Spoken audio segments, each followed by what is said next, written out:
Right. Adani షేర్ల విషయంలో కుంభకోణం జరిగిందని ఆరోపిస్తూ జేపీసీ వేయాలని డిమాండ్ చేస్తూ నిన్న ఈడీ కార్యాలయాన్ని ఏసీసీ ఇచ్చినటువంటి పిలుపు మేరకు తెలంగాణ కాంగ్రెస్ ముట్టడించినటువంటి విషయం తెలిసిందే. జేపీసీ వేసి విచారణ చేపట్టాలి, సెబీ చైర్మన్ రాజీనామా చేయాలి అని చెప్పారు. At the same time BRS వైఖరి కూడా ఏంటి, సెబీ ఇష్యూకు సంబంధించి మీ వైఖరి ఏంటి తెలియజేయాలి అని చెప్పేసి డిమాండ్ చేసినటువంటి పరిస్థితి. మరి గెస్టులు రెడీగా ఉన్నారు, మాట్లాడదాం. ప్రస్తుతం మనతో పాటు స్టూడియోలో దిలీప్ ఆచారి గారు, బీజేపీ అధికార ప్రతినిధి, దిలీప్ కుమార్ గారు మాజీ ఎమ్మెల్సీ కాంగ్రెస్ నుంచి, డాక్టర్ దత్తాత్రేయ గారు బీఆర్ఎస్ సీనియర్ నాయకులు. నమస్తే అండి, వెల్కమ్ టు ద డిబేట్. నమస్తే అండి. ముందుగా దిలీప్ ఆచారి గారు మీతోనే స్టార్ట్ చేద్దాం. ఏంటి అంటే కొన్ని రోజుల నుంచి అంటే హిండెన్బర్గ్ ఇచ్చిన నివేదిక తర్వాత అప్పటి నుండి చూస్తున్నాం, కొన్ని రోజులు మరుగున పడిపోతుంది, కొన్ని రోజులు దీనిపై ఆందోళన జరుగుతుంది. అట్ ద సేమ్ టైం షేర్ల విషయంలో మాత్రం కాస్త మ్యానిపులేట్ చేశారు, విలువ అంత లేకపోయినా చూపించారు, ఇదో పెద్ద కుంభకోణం జరిగింది అని చెప్పేసి ఈవెన్ సుప్రీం సెబీకి విచారణ జరపాలని చెప్పినా కూడా ఆదేశాలను బేఖాతరు చేస్తూ అసలు విచారణ జరిగినటువంటి పరిస్థితే కనిపించట్లేదు. ఖచ్చితంగా జేపీసీ వేసి తీరాలి, విచారణ జరిపి తీరాలి అని చెప్పేసి కాంగ్రెస్ డిమాండ్ చేస్తోంది. ఏంటి ఇప్పుడు రాహుల్ గాంధీ గారికి మొట్టమొదటగా నమస్కారం అండి. ముందు హెచ్ఎంటీవీ ప్రేక్షకులకి, మీకు, అదేవిధంగా పెద్దన్న దిలీప్ గారికి, అదేవిధంగా దత్తాత్రేయ గారికి గుడ్ మార్నింగ్ అండి.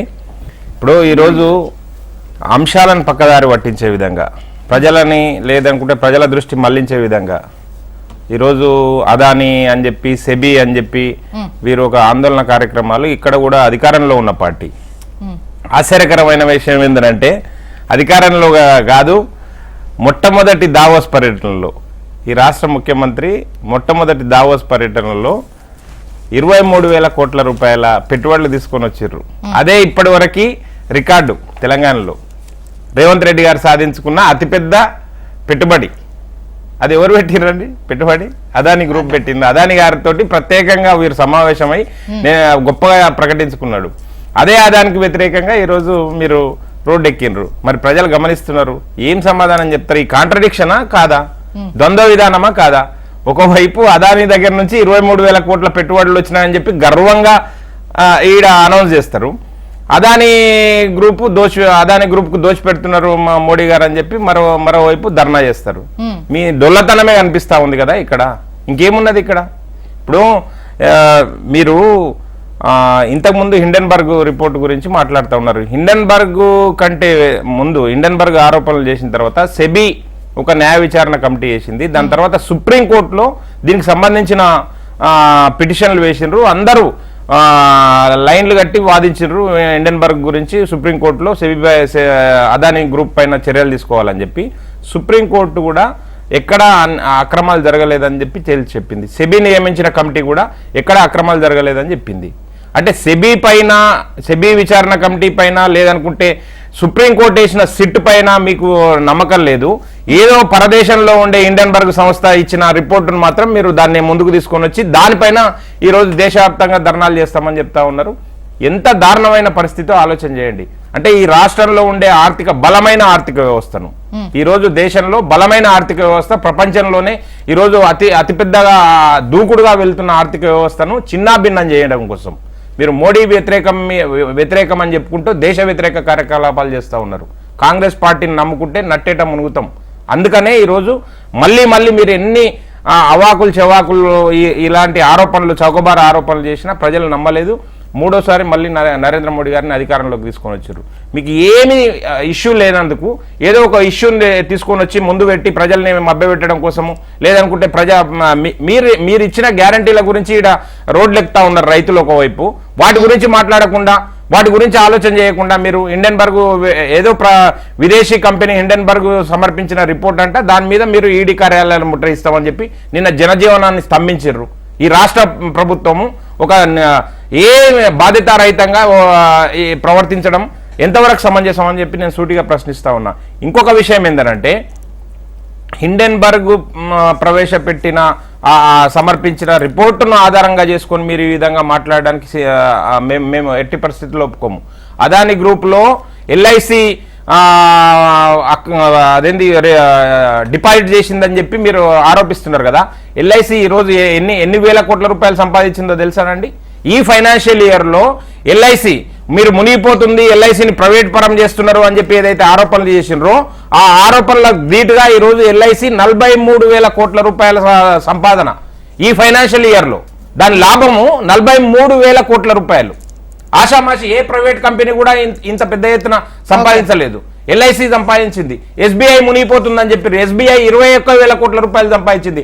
హెచ్ఏఎల్ మునిగిపోతుందని చెప్పారు, హెచ్ఏఎల్ దాదాపు 18,000 కోట్ల రూపాయలు సంపాదించింది ఈ ఫైనాన్షియల్ ఇయర్ లో. మీరు ఏదైతే మునిగిపోతున్నాయని చెప్పిన ఈ 3 సంస్థలు ఎల్ఐసి, ఎస్బీఐ, హెచ్ఏఎల్ అనే కంపెనీలు మునిగిపోతున్నాయి. ప్రైవేట్ కంపెనీల దాటికి తట్టుకోలేకపోతున్నాయి. ప్రైవేట్ కంపెనీల లోపల వీళ్ళన్ని పెట్టుబడులు పెట్టినారు అని చెప్పి ప్రైవేట్ ని తట్టుకోలేకపోతున్నాయని చెప్పారు. మీరు ప్రైవేట్ పరం చేసేటువంటి చేస్తున్నారని చెప్పారు కదా. ఈ రోజు ఎల్ఐసి అత్యధికంగా ప్రభుత్వ రంగ సంస్థలలో అత్యధికంగా లాభం పొందిన సంస్థ ఏదైతే ఉందో ఎల్ఐసి, అది మా ప్రభుత్వ ఘనత. ఎల్ఐసిని ఆ స్టేజ్ కి తీసుకొని వచ్చిన మీరు ప్రైవేట్ చెయ్యమండి. వీళ్ళు అపోహలు వ్యాప్తి చేస్తా ఉన్నారు, ఆరోపణలు చేస్తున్నారు. ఎక్కడ ఎల్ఐసిని ప్రైవేట్ పరం చేసినాం? ప్రైవేట్ పరం చేస్తే ఎల్ఐసి మునిగిపోవాలి కదా. ఎల్ఐసి ఏ విధంగా 43,000 కోట్ల రూపాయలు ఈ సంవత్సరం లాభాలు పొందింది. కనుక మీరు ఏది కూడా ఒక్కటంటే ఒకటి ప్రజలకు సంబంధించిన విషయాన్ని చెప్పకుండా ప్రజలు పక్కదారి పట్టించడానికి ప్రయత్నం చేస్తున్నారు తప్ప ఇంకొకటి కానే కాదు. ఇంకొకటి, మీరు ఈ అత్యున్నత భారతదేశ న్యాయస్థానం సుప్రీంకోర్టు పైన మీకు నమ్మకం లేదు.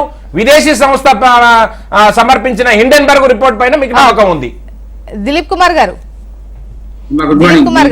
ఇప్పుడు అదాని షేర్ల విషయంలో కుంభకోణం అంటూ ఆరోపిస్తారు. అట్ ద సేమ్ టైం పెట్టుబడులు మాత్రం పెట్టించుకుంటారు. అంటే రాష్ట్రానికి పెట్టుబడి పెడితే తప్పు లేదు ఈ షేర్ల విషయంలో. మరి అంత అవినీతి కుంభకోణం ఉన్నటువంటి వాళ్ళ దగ్గర నుంచి పెట్టుబడి ఎలా యాక్సెప్ట్ చేస్తారు? దానికి నేను రిప్లై చేయాల్సిన అవసరం లేదు. చీఫ్ మినిస్టర్ రిప్లై ఇచ్చాడు. మీరు చూస్తే చీఫ్ మినిస్టర్ రిప్లై ఇచ్చాడు. ఇప్పుడు ఆల్ గవర్నమెంట్ ఆఫ్ ఇండియా ఇతని దోష కాదా అని తెలుసుకుండా మీరు బ్లాక్ లిస్ట్ చేయకుండా ఈ సంస్థని వాళ్ళ బిజినెస్ కార్యకలాపాలకు మీరు అనుమతించిన వరకు అతనికి ఉన్న రైట్, మన దగ్గర పెట్టుబడి పెట్టడానికి అతనికి ఉన్న రైట్ మీరు క్వశ్చన్ చేయలేము, మేము క్వశ్చన్ చేయలేము. ఎప్పుడైనా మార్కెట్ లో ఉంటాడు అని మనం అందరితో పాటు లేదు ఒక్కడే ప్రాక్టీస్ పెట్టలేదని చెప్పట్లేదండి. పెట్టలేదని చెప్తే మీరు ఆ ఫోటో చూపించినా ఉంటది. పెట్టారని కాదనట్లేదు. మన అనేది ఏంటంటే దావోస్ లో మీరైతే అనలేం కదా. మేము రాహుల్ గాంధీ ఏమన్నాడో అక్కడ అదానికి తెలియదు. రాహుల్ గాంధీ ఏం మాట్లాడుతుందో దానికి తెలుసు, మీకు తెలుసు.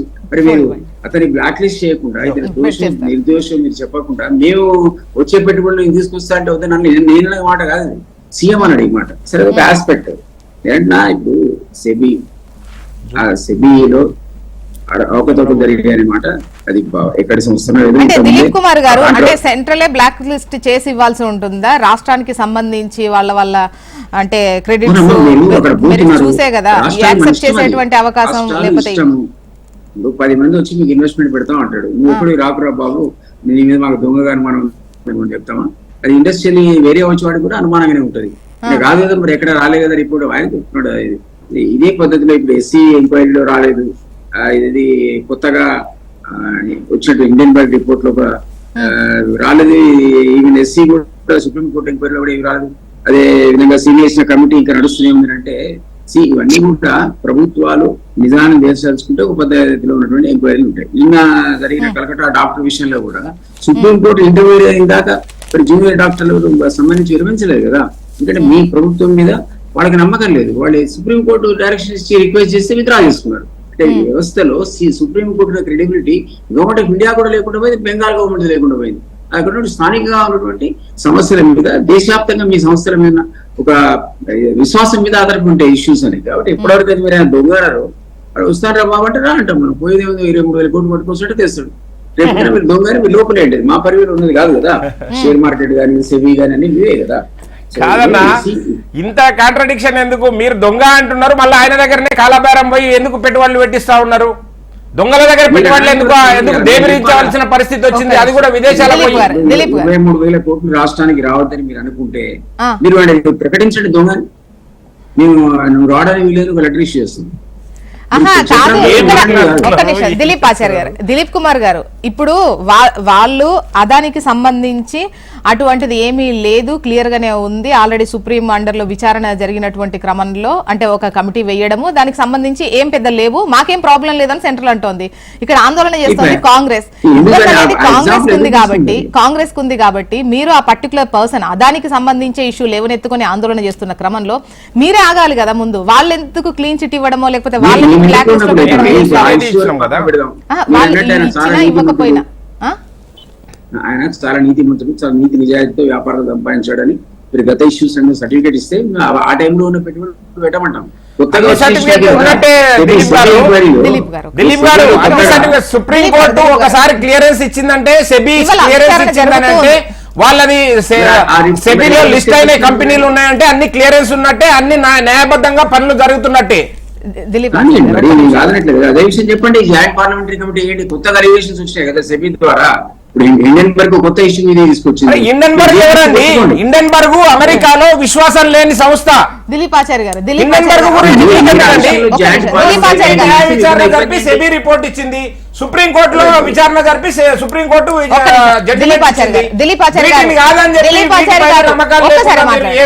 దయచేసి మీ టైం అప్పుడు మీరు క్లియర్ గా చెప్పండి. ఇప్పుడు ప్రజలకు మీరు చెప్పింది, దిలీప్ కుమార్ గారు చెప్పింది ఒకేసారి చెప్తే ఎవరికి ఏది అర్థం కాదు. దిలీప్ కుమార్ గారు ఇక్కడ ప్రాబ్లం అంతా నిందిస్తుంది మీరు, అవినీతి జరుగుతోందని చెబుతుంది మీరు, మళ్ళీ మీరే యాక్సెప్ట్ చేస్తే ఎట్లా? మీ ఆందోళన నేను ఇచ్చే క్లారిటీ కాదు, సీఎంఏ చెప్పాడు. పెట్టుబడిదారులో కూడా వచ్చాడు, మీరు ఇంతవరకు బ్లాక్ లిస్ట్ చేయలేదు, విచారణ చేసి రేపు పొద్దున చెప్తే మేము ఆపేస్తాం.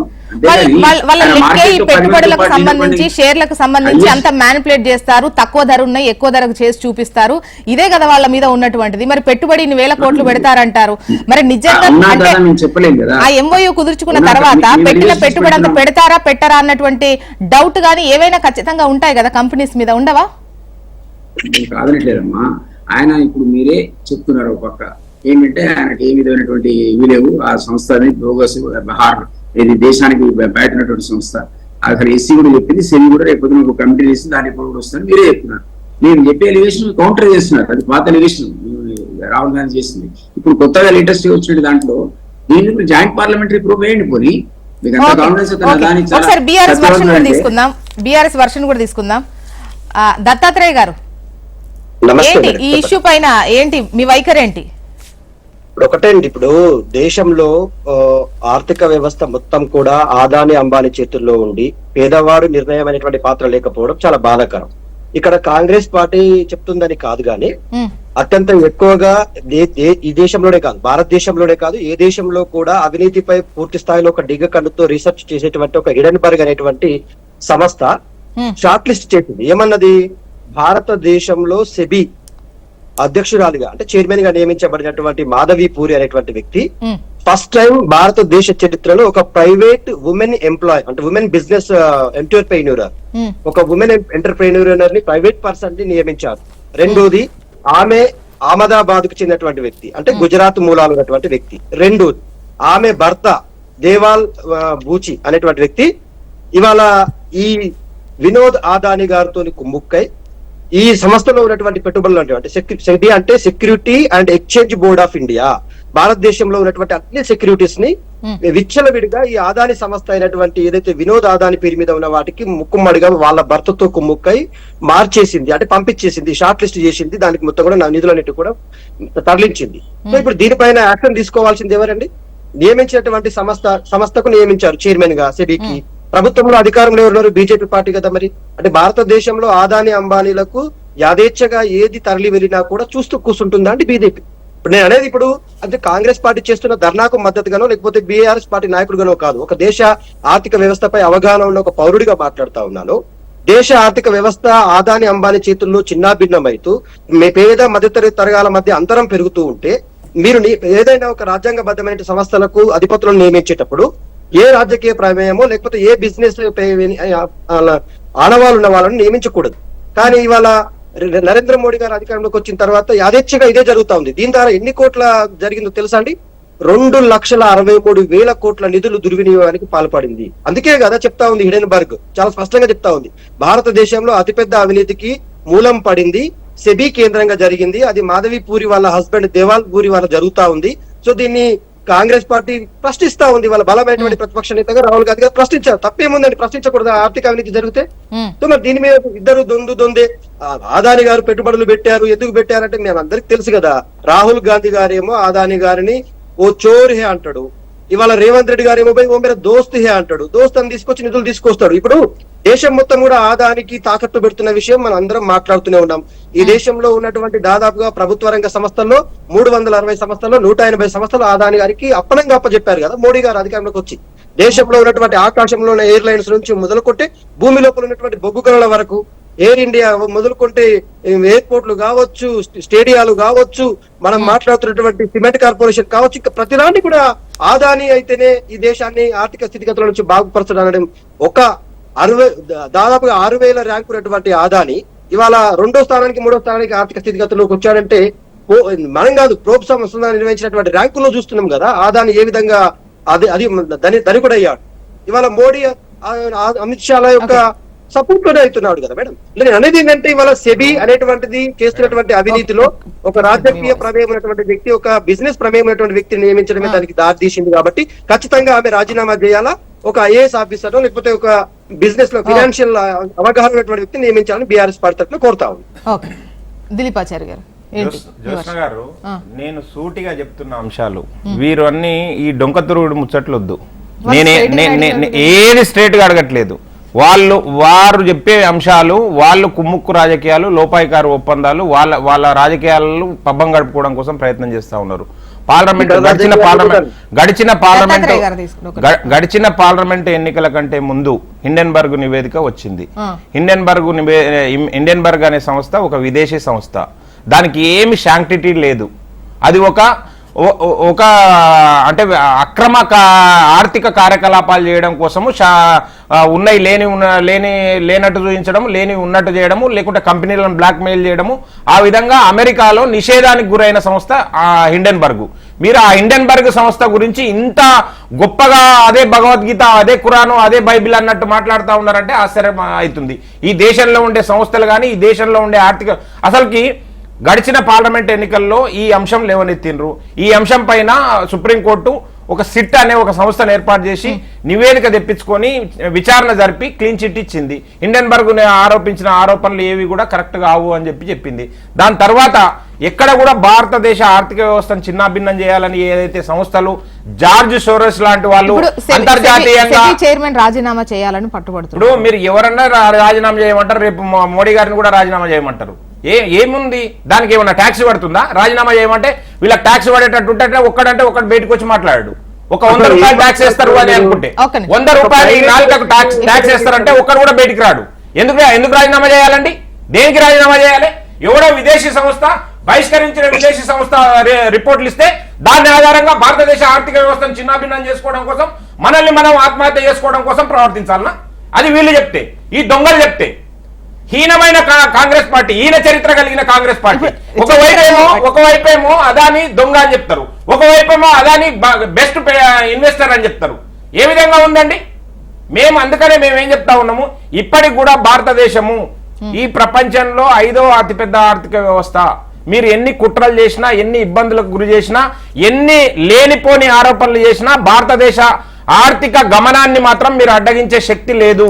మీరు ఈ చౌకబార ఆరోపణలు చేసుకుంటా బుడల్నే కమిటీలు వేస్తున్నారు తప్ప జేపీసీ వేస్తే ఇలాంటి ఇదేది లేనప్పుడు జేపీసీ వేస్తే వచ్చే నష్టం ఏంటి? కాదండి, జేపీసీ వేసిండ్రు. మొన్న ఒక పార్లమెంట్ లో ఒక జేపీసీ కమిటీ వేసిండ్రు. దేనికోసం వేసిండ్రు అండి? ఒక బోర్డు బిల్లుకు పెడితే పార్లమెంట్ లో అన్ని పక్షాలు కొద్దిగా అభ్యంతరాలు ఉన్నాయి, దాని మీద జేపీసీ అంటే స్థానికంగా ఉండే రాజకీయ పక్షాలన్నిటి సమ్మతితోటి జేపీసీ వేసిండ్రు. ఏదో ఒక అనామకమైన సంస్థ, విదేశీ సంస్థ, సెబీ అదేంటి అక్కడ ప్రభుత్వాలు నిషేధించిన సంస్థ ఒక రిపోర్ట్ ఇస్తే దాన్ని ఆధారంగా చేసుకొని భారతదేశంలో జేపీసీ వేయాలనా? వస్తారా హిండెన్బర్గ్ జేపీసీ వేస్తే? ఇక్కడ విచారణకు హాజరవుతారా? గ్యారంటీ తీసుకుంటారా మీరు? చెప్పండి. హిండెన్బర్గ్ ప్రతినిధులు వచ్చి భారతదేశంలో ఏసే జేపీసీ విచారణలో పాల్గొంటారా? చెప్పండి దిలీప్ కుమార్ గారు. దిలీపాచారి గారు, ఇప్పుడు వాళ్ళు పాల్గొనడం అని కాదు, ముఖ్యంగా ఈ అదానీ షేర్స్ కు సంబంధించి జరిగినప్పుడు పెట్టిన పెట్టుబడి ఏంటి, చూపించిన వాల్యూ ఏంటి, ఆ విధంగా విచారణ చేస్తారు తప్ప ఆరోపించిన వాళ్ళకి సంబంధించినటువంటి ఇన్వెస్టిగేషన్ గానీ వాళ్ళని క్రాస్ ఎగ్జామిన్ చేసేటువంటి పరిస్థితి కాదు కదా. ఇక్కడ నేను చాలా చిన్న విషయం, ప్రాథమిక విషయం చెప్తా ఉన్నా. ఇప్పుడు ఒక సంస్థ లేనివి ఉన్నట్టు పెట్టుబడులు తక్కువ పెట్టి ఎక్కువ చూపించి ఆదాయాలు ఎక్కువ చూపిస్తే 1 సంవత్సరము 2 సంవత్సరాలు అది మనుగడ కొనసాగించడానికి అవకాశం ఉంటుంది. కానీ కంటిన్యూస్ గా కాన్సిక్వెంట్ గా కంటిన్యూస్ గా సంస్థ లాభాలు పొందుతుందని అంటే, ప్రజల మద్దతు పొందుతుందంటే, ప్రజలు ఈ రోజు కూడా నువ్వు హిండెన్బర్గ్ రిపోర్ట్ వచ్చిన తర్వాత కూడా అదాని షేర్లు పరిగెత్తుతున్నాయంటే అదాని షేర్లు గవర్నమెంట్ ఉన్నది కదా, మీరు నేను ఇన్వెస్ట్ చేసి ఆ షేర్లు కొంటాం. కానీ అదాని ఏ విధంగా షేర్లు కొంటది, ఏ విధంగా మ్యానిపులేట్ చేస్తుంది? కనుక ఇంకొకటి మీరు ఇక్కడ చూసిండ్రు, కాంగ్రెస్ ప్రభుత్వ హయాంలో సత్యం రామలింగరాజు గారు చేసింది అవకతవకలు, లేనివి ఉన్నట్టు లేనివి చూపెట్టినందుకే ఆ సంస్థ ఈ రోజు కుప్పకూలిపోయింది. సత్యం సంస్థ ఎక్కడ ఉంది ఇలా ఈ రోజు? కనుక మేమేమంటున్నామంటే అదాని అనే దిలీప్ కుమార్ గారు ఇప్పుడు మొదట్లో అసలు హిండెన్బర్గ్ వచ్చిన నివేదిక స్టార్టింగ్ లో ముఖ్యంగా అటువంటిది జరిగింది అన్నటువంటి ఒక ఆరోపణ, ఆ నివేదిక అనుకోండి మీరు అన్న దాని ప్రకారం నివేదిక వచ్చినప్పుడు షేర్ వాల్యూ ఒక్కసారిగా కుప్పకూలిన పరిస్థితి చూసాం. ఆ తర్వాత మళ్ళీ పుంజుకున్న తర్వాత అంటే ఇటువంటి నివేదికలు కానీ లేదంటే జేపీసీ ఇటువంటివి వేస్తే గనక దేశ ఆర్థిక వ్యవస్థ మీద ఎఫెక్ట్ పడేటువంటి అవకాశం ఉండదా? దేశ ఆర్థిక వ్యవస్థ మీద ఎఫెక్ట్ పడుతుందని చెప్పి మీరు ఏ ఎంక్వైరీ కూడా ఆపలేరు. అలిగేషన్స్ వస్తూనే ఉంటాయి. దానికి ప్రపోర్షనేట్ గా ఆ కంపెనీల షేర్లు క్షీణిస్తాయి. ప్రైవేట్ కావచ్చు, ఆయన చెప్పిన ఎల్ఐసి కావచ్చు, ఈ వాటికి ఉన్నటువంటి షేర్ వాల్యూ పడటం, మళ్ళీ మీరు అన్నట్టు ఓ క్లీన్ చిట్ సుప్రీంకోర్టు ఇచ్చింది అనుకోండి, తెల్లారు వస్తుంది. సెబీ కమిటీ ఏం తప్పనుకోండి, మళ్ళీ పెరుగుతాయి. దాని మీద మనం పోలేదు. ఆ ఇష్యూలో స్ట్రెంత్ ఉందా లేదా అని వాడి కర్మ, వాడి షేర్ పెరుగుతూ వస్తుంది. మనకు కావాల్సింది మీరే అన్నట్టు ఇంతకుముందు ఎక్కడో ఫారిన్ సంస్థ చేసిన దానికి వాడు వస్తాడా ఎంక్వైరీ కంటే వాడు రావాల్సిన అవసరం లేదు. మీరు కరెక్ట్ చెప్పారు. ఇక్కడ తెలుసాలి అసలు వాడు చేసిన లావాదేవీల వల్ల ఇప్పుడు చెప్పుకుంటున్నటువంటి ప్రైవేట్ పర్సన్స్ కి లాభం జరిగిందా లేదా, సెబీలో ఉన్న చైర్మన్ మాధవి తన పవర్ ను మిస్యూజ్ చేసిందా లేదా, ఈ ఆస్పెక్ట్స్ గురించి జేపీసీ అడుగుతున్నాం. రేపు పొద్దునాడు బొమ్మ అంటే ఆ కంట్రీకి రాస్తాం, వాడు రాడు పోడు జీవితకాలం. మన కంట్రీలోనే ఎన్నో ఎంక్వైరీలు, ఈవెన్ మర్డర్ కేసు కూడా ఇప్పుడు 90 ఏళ్ళకి వాడు శిక్ష పడుతుంది. అది ఇష్యూ కాదు. అది దాన్ని బ్లాక్ చేయాలంటే ఒకటి ఇంపార్షియల్ ఎంక్వైరీ జరగాలి. ఆ సంస్థల మీరు సపోర్ట్ చేస్తున్నారు బీజేపీని అనుకుంటున్నాం కాబట్టి ప్రభుత్వపరమైన ఎంక్వైరీలు సహజంగా కూడా మనం నమ్మం. ఆ కారణం చేతి విపక్షాలు ఇంతమంది మిత్రుడు అంటే గొప్ప కూడా అన్నారు. అందరి పార్టీలు అడిగారు, మీరు వేసారు, చాలా సంతోషం. అదే పద్ధతిలో ఇది కూడా ఒకసారి ఇస్తే తేలిపోతుంది కదా, ఇది మంచోడా దొంగన, రేపు పొద్దున మేము కూడా మాట్లాడడం మానేస్తాం. సో అది మనం అడిగే జేపీసీ అయితే అన్ని పార్టీలు పార్టిసిపేట్ పార్లమెంట్ లో అంశాలు సుప్రీంకోర్టు ఇచ్చిన విచారణ జరపడం, సుప్రీంకోర్టు విచారణ జరపడం మీకు సమ్మతి కాదా? సుప్రీంకోర్టు అవసరం లేదా? దిలీపాచారి గారు చెప్పండి. దిలీప్ కుమార్ గారు, నేనేమంటున్నా, సుప్రీంకోర్టు ఆల్రెడీ ఈ అంశం పైన విచారణ జరిపింది, తీర్పు ఇచ్చింది. సుప్రీంకోర్టు తీర్పును మీరు పెడచెవిన పెడుతున్నారా, ఇగ్నోర్ చేస్తున్నారా? చెప్పండి. సారీ దిలీపాచారి గారిని అడ్మిట్ అవుతున్నా, ఆ సుప్రీంకోర్టు తీర్పుని చదవలే, బట్ డెఫినెట్లీ దాని మీద ఎంక్వైరీ జరుగుతున్నమాట వాస్తవమే. ఒకవేళ అదే ఏమైతే విపక్షాలు జేపీసీ గురించి పట్టావు, అందులో అనుమానం ఇంకా పోకుండా ఉంటే జేపీసీ ఎందుకు జాలేమంటారు? విపక్షాలని కలిసి వన్ వాయిస్ లో జేపీసీ వేయడం ఎందుకు అడుగుతాయి? వాళ్ళు కూడా మొత్తం పార్లమెంట్ సభ్యులంతా సుప్రీంకోర్టు పక్కా పెడుతున్నారా? అటు గో త్రూ దట్ ఆయన అడ్మిట్ చేస్తున్నాను, నేను చూడలేదని. బట్ స్టిల్ అది దిలీపాచారి గారు, ఇక్కడ సెబీకి సంబంధించి చైర్పర్సన్ చేసినటువంటిది, వాళ్ళ భర్త చేసినటువంటివి, ముఖ్యంగా ఈ విచారణకు సంబంధించి వాళ్ళు చేసినటువంటి దానిపైన ఇక్కడ అనుమానాలు. ఆ విచారణ ఏదైతే జరిపి నివేదిక ఇస్తుందో దాన్ని బట్టే సుప్రీం తీర్పిస్తుంది కదా. సుప్రీం ఏదైనా ఒక సంస్థ మనుగడ కొనసాగించాలంటే దానికి కట్టుదిట్టమైన భద్రతా ఏర్పాట్లు ఉంటాయి. సెబీ చైర్మన్ అనేది అంత ఆషామాషి సంస్థ కాదు. సెబీకి సంబంధించినంత వరకు అంతర్గత విచారణలు ఉంటాయి, ప్రభుత్వ మానిటరింగ్ ఉంటది, ఆర్బీఐ మానిటరింగ్ ఉంటది, ఫైనాన్షియల్ డిపార్ట్మెంట్ మినిస్ట్రీ మానిటరింగ్ ఉంటది, దేశ ప్రధాన పిఎంఓ కూడా మానిటరింగ్ ఉంటది. అంత ఆషామాషిగా తీసుకొని పోయి ఒక దేశ సంపత్తిని లేదంటే దేశానికి సంబంధించిన పరువు ప్రతిష్టలని ఒక సంస్థకు తాకట్టు పెడతా ఉంటే ఏం సంస్థలు మనకి మానిటరింగ్ సంస్థలు లేవా అండి? ఏమి అవసరం లేదా? అంటే ఒకవేళ నిజంగా ఇలాంటివి జరిగి ఉంటే ఈ సంస్థల పైననో లేకుంటే ఈ సంస్థ, ఇప్పుడు మీ ఇంతకుముందు మీరు హిండెన్బర్గ్ రిపోర్ట్ వచ్చింది మొదటిసారి, ఆ షేర్లు కుప్పకూలినాయా లేదా? ఇప్పుడు వచ్చినాయి మళ్ళీ హిండెన్బర్గ్ సంస్థ రిపోర్ట్ వచ్చింది, ఆ షేర్ల పరిస్థితి ఏముంది? ఇంకా ముందుకు దూసుకెళ్తున్నాయి.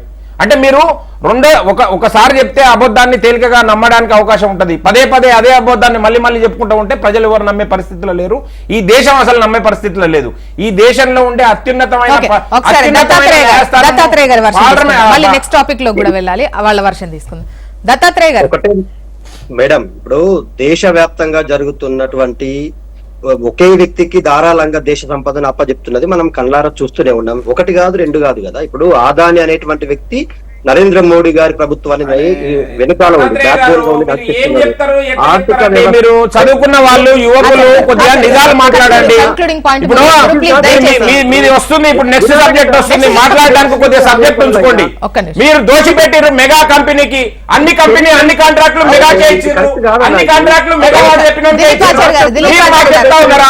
ఇప్పుడు ఇది ఎక్కడ పద్ధతి మేడం? నాకు అర్థం కాదు. ఆయన మాట్లాడుతున్నప్పుడు మేమేమైనా అడ్డం పడ్డామా? ఇది ఎక్కడ పద్ధతి? నాకు అర్థం కాదు. ఏంటంటే అబద్ధాలు చెప్పుకుంటా మీరు చదువుకున్న వాళ్ళు అబద్ధాలు ఎందుకు చెప్తున్నారు? 360 సంస్థలన్నా ఈ దేశంలో ఉన్నటువంటి ప్రతి ప్రభుత్వ రంగ సంస్థలు ఏ ప్రభుత్వ రంగ సంస్థ ఒకటి చెప్పండి, ఒకటి పర్టికులర్ గా చెప్పండి. మీరు అనవసరంగా మాట్లాడకండి. ఒకటి చెప్పండి, గుర్తుపెట్టుకోనా? చెప్తున్నా రాసుకో. 360 ఒక్క సంస్థ చెప్పండి. అలా నేను చెప్తున్నది రాసుకో, వినన్నా. 360 సంస్థలు వేటి ఏమేమి చేసిరో చెప్తున్నా, గుర్తుపెట్టుకో అంటున్నా కదా. ఇవాళ దేశంలో ఉన్నటువంటి ఆకాశంలో ఉన్నటువంటి బొగ్గు గనులకు 6 లక్షల కోట్ల ఆస్తులను అమ్మేసారు కదా మీరు. కేంద్ర ఆర్థిక మంత్రి నిర్మలా సీతారామన్ ప్రకటించింది కదా. దిలీప్ ఆచార్య గారు సంస్థల పేర్లు చెప్తారు. రోడ్లు వినండి. 1,06,000 కోట్ల రోడ్లు ధారాళంగా అదాని గారికి అప్పచెప్పారు. విద్యుత్ లైన్లు 67,000 కోట్లు అప్పచెప్పారు. ఇంధన పైప్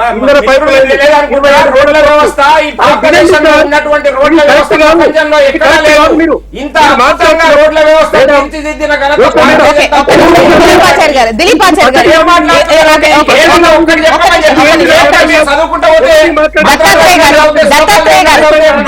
దత్తాత్రేయ గారు ముఖ్యంగా వీటిపైన ఉంటే మీ వాదన లోపల చిత్తశుద్ధి ఉంటే ఒక్క సంస్థ గురించి చెప్పండి. మేము దోచిపెట్టినామని చెప్తున్న సంస్థ ఒక్క దాని గురించి చెప్పండి. దాని గురించి దిలీప్ ఆచార్య గారు ఒక్క నిమిషం. దత్తాత్రేయ గారు మేడం, బీజేపీ నాయకులకు అరిచి గెలవడం అలవాటు. వీళ్ళకి సబ్జెక్ట్ మాట్లాడుతుంటే డైవర్ట్ చేస్తా ఉంటారు. చెప్పండి. ఇప్పుడు ఈ దేశంలో ఉన్నటువంటి 1,60,000 దేశంలో ఉన్నటువంటి 1,60,000 లేకుంటే 3,20,000 అట్లా చదవకండి. ఏదైనా ఒక సంస్థ గురించి చెప్పండి. మీరు సంస్థల గురించి చెప్పారు కదా, ఒక సంస్థ గురించి చెప్పండి ప్లీజ్. మేడం నాకు అర్థం కాదు. అబద్ధాలతో కాలయాపన చేయలేరు, అపోహలు సృష్టించి దిలీప్ ఆచార్య గారు ప్లీజ్ ఒక్క నిమిషం. దత్తాత్రేయ గారు పాయింట్ కి రండి. మీరు కంపెనీస్ పేర్లు చెప్పండి, కంపెనీల పేర్లు చెప్పండి, వాటికి సంబంధించి ఒకరికే వినండి మేడం, చూసిన మేడం. ప్రభుత్వ రంగ సంస్థలను ప్రైవేటు పరం చేసిండు నరేంద్ర మోడీ అధికారంలోకి వచ్చిన తర్వాత. దాదాపుగా 6 లక్షల పైచీలకు ఆస్తులు, ప్రభుత్వ రంగ ఆస్తులను ప్రైవేటు పరం చేసిండు అని చెప్తా ఉన్నా. ఎవరికి చేసిండు? 100% ఆదానికి అంబానికి చేసిండు. అందులో ఆదానికి చేసిన విషయం నేను చెప్తా ఉన్నా. ఈ దేశంలో ఉన్నటువంటి రోడ్లు, ఈ దేశంలో ఉన్నటువంటి విద్యుత్ లైన్లు, ఈ దేశంలో ఉన్నటువంటి ఇంధన లైన్లు, మైనింగ్ కు సంబంధించినటువంటి 32,000 కోట్లు, ఓడరేవులకు సంబంధించి 13,000 కోట్లు, ఇట్లా రైల్వేలకు తీసుకుంటే 1,50,000 కోట్లు, నేచురల్ గ్యాసెస్ లైన్లను తీసుకుంటే 24,000 కోట్లు, గోదాములకు సంబంధించి తీసుకుంటే 29,000 కోట్లు, విమానాశ్రయాలకు తీసుకుంటే దాదాపుగా 21,000 కోట్ల ఆస్తులు, స్టేడియాలకు తీసుకుంటే 11,000 కోట్ల ఆస్తులు.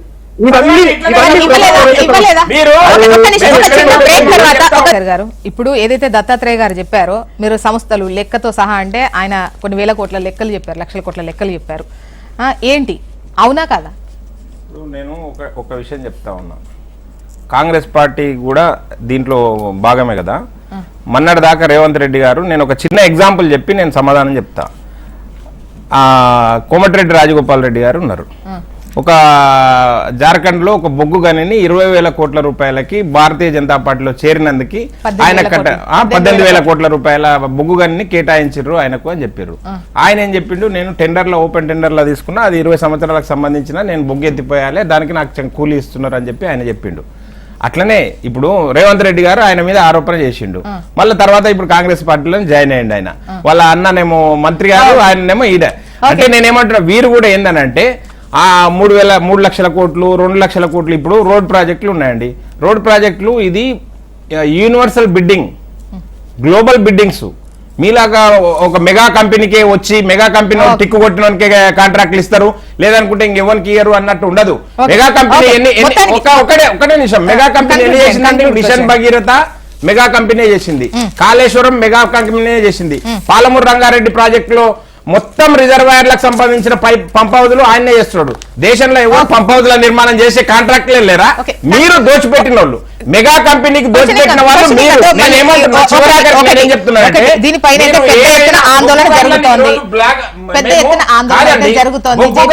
మేము ఓపెన్ బిడ్డింగ్ పెడితే సింగరేణి కాలరీ పోయి కూడా తీసుకోవచ్చు అని చెప్పిందా లేదా?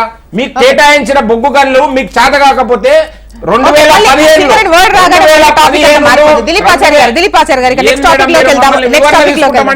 మాట్లాడి ఎక్కడ కన్క్లూడ్ చేస్తారు? మీకు కేటాయించిన నైనిక్ కోల్ బ్లాక్ ఒరిస్సాలో ఈ రోజు తెలంగాణ రాష్ట్రానికి 50,000 కోట్ల రూపాయల ఆదాయాన్ని సమకూర్చే ప్రాజెక్ట్ అది.